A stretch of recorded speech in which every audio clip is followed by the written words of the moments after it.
Tell you workers attached to the Bosai Minerals Group Guyana on Monday downed tools after negotiations between their union, the Guyana Bauxite and General Workers Union, and management of the company ended in deadlock. Scores of workers staged protest action in front of the company's bauxite plant entrance at Mackenzie with support from the union.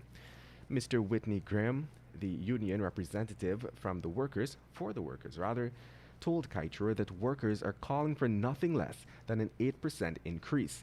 However, the company ended negotiations at 5.5% for 2021 and 6.5% for 2022. Workers said they are dissatisfied with the increase given without negotiation, more so that they risked their lives throughout the pandemic to keep the company's operations going. They also considered the rising cost of living amongst other things. The workers accused Bosai's manager, Eric Yu, of having no regard for the labor laws and for government authorities, as infractions the government requested the company to resolve in 3 months have not been fixed. In other news, plans to pursue Guyana's agriculture sector so it remains a vital revenue earner was disclosed in the Ministry of Finance's 2021 mid-year report. The government registered success in securing 2 more international markets for the nation's rice. According to the report, in the first half of 2021, the 2 new international markets were established in the British Virgin Islands and Slovenia, with exports of 12 metric tons and 250 metric tons of rice respectively set to be delivered. This has brought the total number of foreign markets to 37. However, the report was also keen to note that other major initiatives have been pursued to continue the development of the rice industry. This includes strengthened support to the farmers during the first half of the year. And time for your COVID-19 update, followed by, of course, as usual, the page 7 of the Kaieteur News dedicated to bluntness. The Ministry of Health yesterday reported that 6 more persons, including a 7-month-old baby from Region 1 who tested positive for COVID-19, have died. As a result of this, the country's COVID-19 death toll has moved to 887. According to the Health Ministry, the latest fatalities are that of 6 unvaccinated persons who died between October 8 and October 21st while receiving treatment at a medical facility.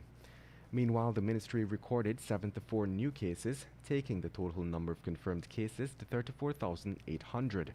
21 patients are admitted into the ICU, 109 persons in institutional isolation, 3,411 in home isolation, and 6 in institutional quarantine. To date, a total of 30,372 recoveries have been recorded. GTT's CEO told the residents of Bartica that poor service will be a thing of the past.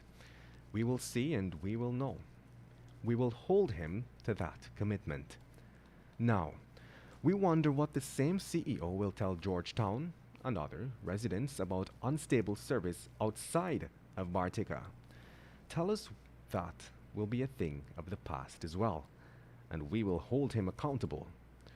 We hope that for this foreigner is not learning from government leaders who make promises knowing that they won't keep them.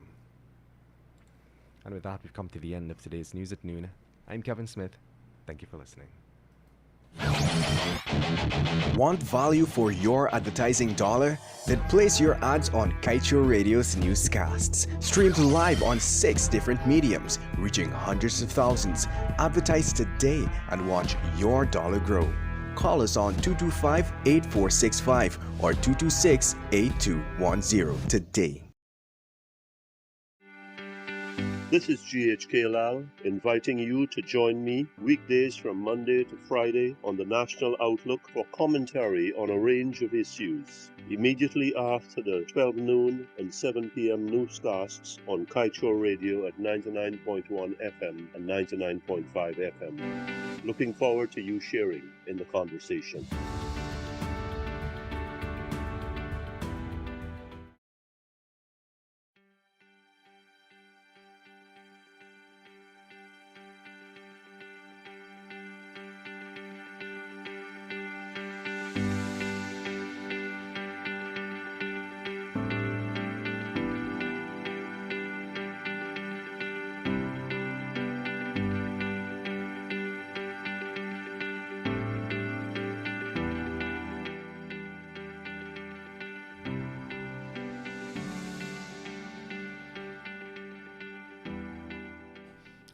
GHK Lal, Kaieteur Radio 99.1 and 99.5 FM.